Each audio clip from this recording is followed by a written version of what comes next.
pessoal, sejam muito bem-vindos a mais um vídeo do canal da Plastic Academy. Estamos de volta com novos conteúdos sobre matéria-prima, máquinas, sobre processo, dados, projeto de moldes, enfim. É o nosso grupo, um grupo de profissionais do plástico que está aqui para divulgar conhecimento para você que está buscando adquirir conhecimento online.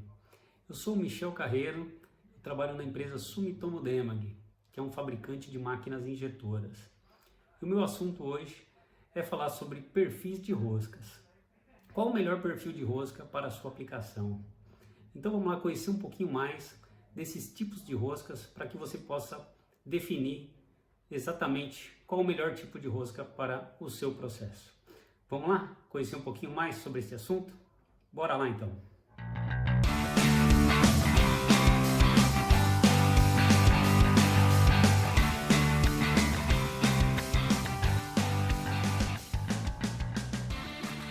Antes de a gente seguir diretamente para conhecer os tipos de perfis de roscas, a gente tem que relembrar dois conceitos aí muito importantes para que a gente possa definir lá na frente qual modelo de rosca, qual geometria se encaixa melhor na sua aplicação.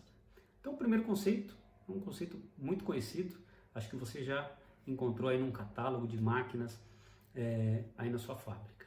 É a relação LD, que é a relação entre o tamanho da rosca, né, o comprimento, que é o L, length em inglês, e o diâmetro dessa rosca.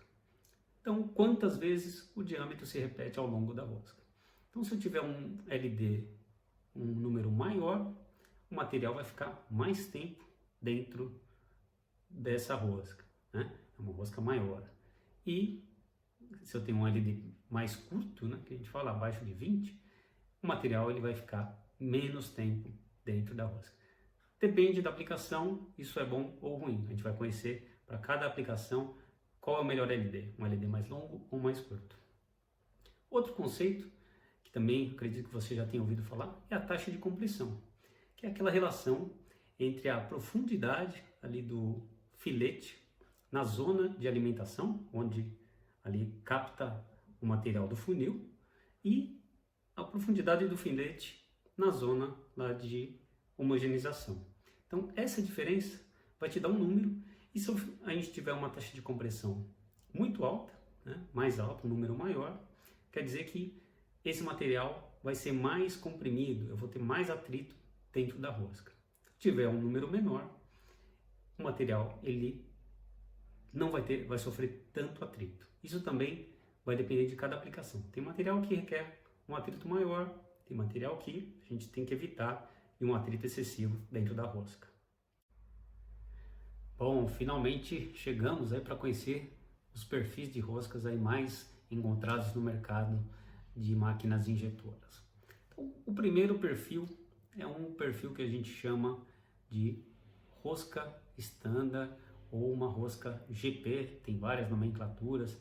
GP significa General Purpose, que é uma rosca de aplicações universais. É aquela rosca que a gente fala serve para tudo, né? Enfim, bem generalista. Então, é uma rosca que ela tem 3 segmentos distintos, né? Então, o primeiro segmento, se a gente partir do funil para o bico, né? Então, é a zona de alimentação. É uma rosca que tem quase 50% em média do seu comprimento a zona de alimentação, ou seja, o material vai ser captado e pouco a pouco transportado, né, para as zonas de compressão, para frente, mas 50% da rosca é só transporte praticamente do grânulo ainda sólido. Depois a gente tem a segunda zona, que a gente chama de zona de transição ou compressão, onde a profundidade do filete começa a diminuir e o material começa a ser comprimido, né? Lembra que a gente falou ali da taxa de compressão. Então, ali realmente a gente começa um cisalhamento um pouco maior, né? Já depois de 50% da rosca, começa um pouco mais de cisalhamento e onde a gente começa a ter a transformação do plástico, do pellet sólido para o fundido. E depois, mais adiante, aí, quase 20%, no finalzinho ali da rosca, a gente tem a zona de homogeneização, dosagem ou plastificação. Essa zona, geralmente, o plástico, né, ele já não está mais sólido e ele está no estado fundido nessa área.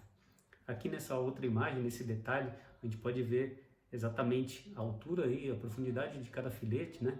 No início, em cada zona, pellets sólidos, depois mistura de pellets sólidos e fundidos, e lá na frente, né? Como a gente deseja, o material todo plastificado. Essa rosca é geralmente muito utilizada nas commodities, polietileno, polipropileno, ABS também. Então realmente ela é uma rosca de aplicações universais, mas não é uma rosca para uma aplicação de uma alta performance de ciclo, por exemplo, um material de engenharia, né? Por exemplo, um policarbonato, PIC e outros materiais mais técnicos, tá? Mas a gente vai saber lá no final qual tipo de rosca seria mais ideal para cada material ou para cada aplicação. Bom, vamos lá para o nosso segundo tipo de rosca, que é a rosca de barreira, né? Ou barrier screw, ou uma rosca de duplo filete. É uma rosca para aplicações já que a gente chama de alta performance, né? Onde você quer uma característica, uma homogeneização melhor, ou geralmente atrelada a um ciclo, ou uma mistura melhor de material com master, enfim. Então é uma rosca que tem duas zonas praticamente, que a zona de alimentação, né, convencional para captar o material, a profundidade do filete é alta, né, é grande, só que logo depois a gente tem a zona de barreira, né, onde a gente encontra filetes duplos, né, então um mais próximo ao outro. E além dessa característica de terem duplos filetes, né, que é o nome da rosca, ela tem alturas diferentes desses filetes. Por quê? É justamente a função dessa rosca, de fazer uma barreira, né, dos grânulos sólidos, né, para que eles não possam avançar, né, antes de ganharem temperatura, estarem homogeneizados. Então a rosca forma uma espécie de barreira, você tem alturas diferentes nos filetes, o material fundido ele passa, né, adiante, mas o material que não está fundido, o material sólido, ele fica, ele para nessa barreira e ele se mantém naquele filete anterior até ganhar calor e ganhar mais temperatura, e aí sim ele se fundir e seguir adiante. Então por isso que é uma rosca que a gente já considera aí de uma alta performance, uma rosca que geralmente está atrelada a um LD maior, né? Então geralmente são roscas aí de barreiras, são na faixa de um LD de 25 para 1 e são excelentes aí para aplicações dos ciclos rápidos, né? Quem trabalha na casa aí de 5, 6 segundos, né? Geralmente usa esse tipo de rosca.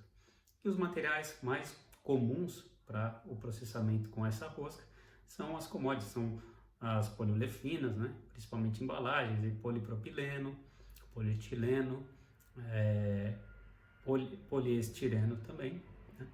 E a gente não é uma rosca para um material de engenharia, por exemplo, né? Um material, ou então um material carregado, né? Porque você vai ter um cisalhamento maior na região da barreira.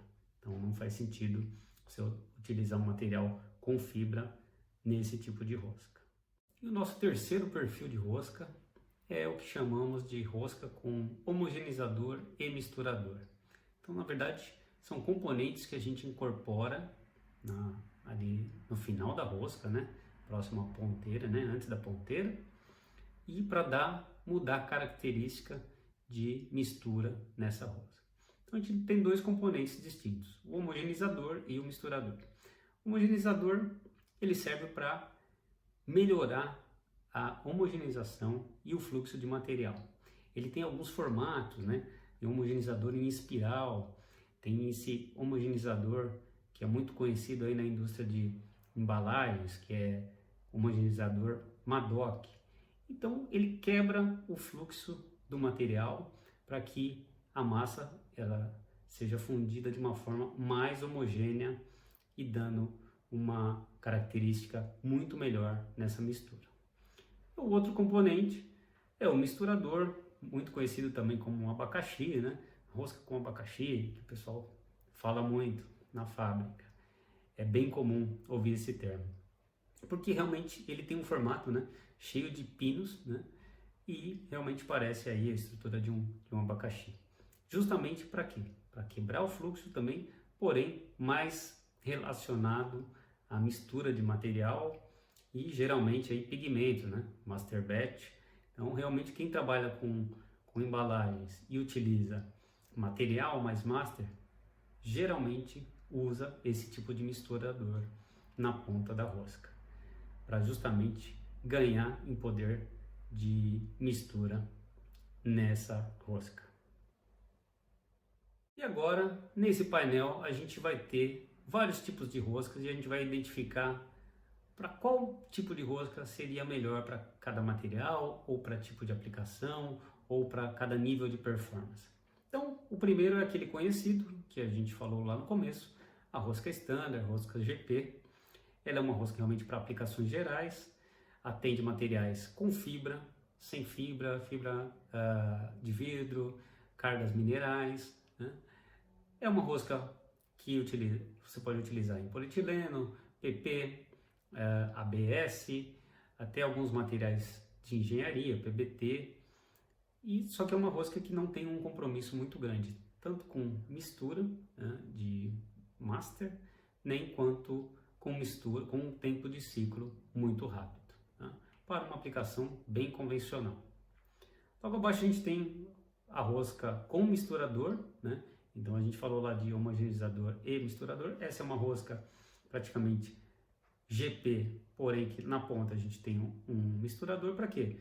É aquele processo que você pode ter uma embalagem, uma peça com um ciclo médio, não é um ciclo rápido, mas que você tem um poder de mistura melhor, né? Então você ganha em mistura do material com o master batch. Também poliolefinas em geral, né? Poliestireno, ABS também utilizado com o misturador sem nenhum problema. Roscas aí que a gente está falando na faixa de um LD de 20, que é um LD bem padrão para o mercado. E uma rosca para PVC rígido, que ela parece muito com uma rosca GP, só que tem características de ter uma taxa de compressão menor, porque lembra que a gente falou, tem material que a gente não pode ser muito agressivo com a taxa de compressão, porque você vai ter problema de degradação. Então ela tem uma taxa de compressão menor e o LD geralmente até menor do que 20. Então a gente tem LDs aí de 17 aí muitas vezes para PVC. O Júnior aí da Talk Plastic, que é nosso amigo aí da Plastic Academy, que sabe tudo sobre PVC e nos deu essa dica aí para esse tipo de rosca. Logo depois a gente tem algumas roscas de aplicações aí técnicas, né, para materiais, polímeros de engenharia.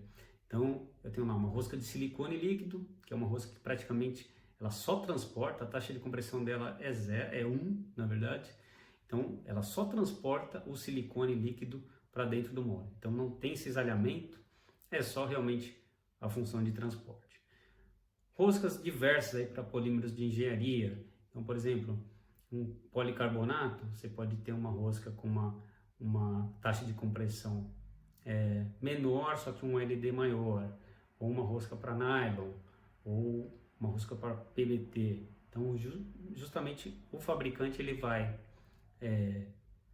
mexer no design da rosca, vai ter uma área de compressão maior, né? Ou uma área de alimentação maior, um material que não pode cisalhar tanto, né? Então você pode ter livre escolha para fazer essa rosca para um material de engenharia. E roscas aí para aplicações de baixa compressão, por exemplo, para injeção de MIN ou SIN, né? Que é aquele Metal Injection Mold ou Ceramic Injection Mold, injeção de metal, injeção de cerâmica. Então você também não pode ter uma compressão, a taxa de compressão é baixa, porque quanto mais você criar atrito nesse material, né, além do desgaste, né, o metal contra metal ali na rosca ou cerâmica, o material vai amarelar ou vai ganhar muito calor e não é ideal para esse tipo de aplicação. E por final, a gente tem as roscas aí de alta performance, para o pessoal aí da embalagem, né, dos ciclos rápidos, né? São aquelas roscas com LD aumentado, roscas de duplo filete, né, que é a rosca de barreira, e nesse último caso aqui, né, a última foto, aquela rosca que a gente falou com o homogeneizador e com o misturador. Então são roscas para você ter um ciclo muito rápido, né, e alto poder de mistura de material, homogenização com master batch, com pigmento. Esse é um resumo de vários perfis de roscas que a gente encontra no mercado. É isso aí, pessoal. Chegamos ao final de mais esse vídeo.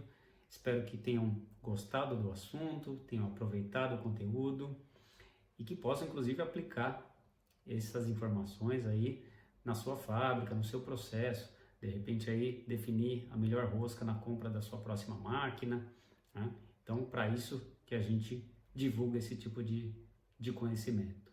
Continuem acompanhando os vídeos no canal da Plastic Academy.